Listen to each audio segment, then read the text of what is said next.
Have you ever felt like your investment portfolio is a bit out of whack? Maybe it feels like your stocks have taken off while your bonds are dragging behind. Want to know how to bring everything back into harmony? In today's video, we're diving deep into the art and science of rebalancing your portfolio. Stick around, because by the end, you'll have the tools to keep your investments aligned with your financial goals. Let's start with the basics. Why is rebalancing so important? Imagine you're on a tightrope. If you lean too far to one side, you risk losing your balance. The same goes for your investments.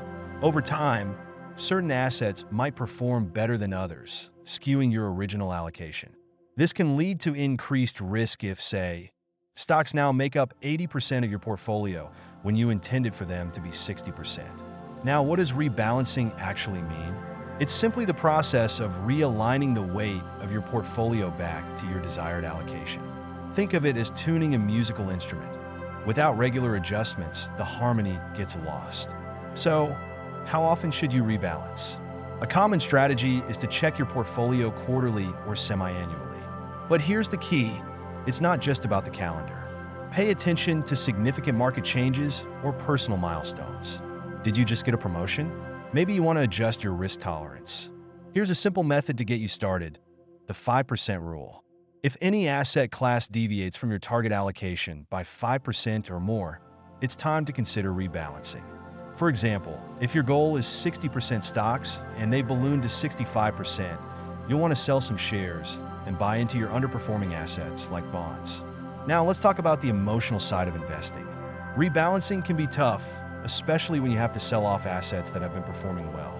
But remember, investing is a long game. It's all about sticking to your strategy, not letting emotions drive your decisions. Consider this. Imagine you invested $10,000 in a balanced portfolio of 60% stocks and 40% bonds. After a year, let's say your stocks have soared to 80%, now worth $12,000, while your bonds stayed the same. If you don't rebalance, you're exposing yourself to more risk than intended. Selling some stocks and reinvesting in bonds could help you maintain that balance and protect your wealth.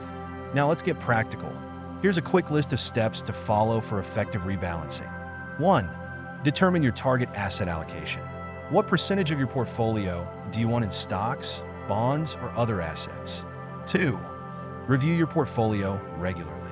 Use the 5% rule to decide when it's time to take action. 3. Make adjustments. Sell high-performing assets and buy underperformers to return to your desired allocation. 4. Stay disciplined. Stick to your strategy and avoid emotional decisions based on market fluctuations. 5. Consider tax implications. Be mindful of capital gains taxes when selling assets. Sometimes, it may be wise to rebalance in tax-advantaged accounts. As you think about your own portfolio, remember that rebalancing is about risk management, not just maximizing returns. By keeping your investments in line with your financial goals, you're setting yourself up for long-term success. Now, let's wrap things up with a strong call to action. Are you ready to take control of your portfolio? Drop a comment below and let us know your thoughts on rebalancing. Are you already doing it, or is this a new strategy for you? And don't forget, next time we'll be covering a lesser-known investment strategy that could supercharge your portfolio. Trust me, you won't want to miss it.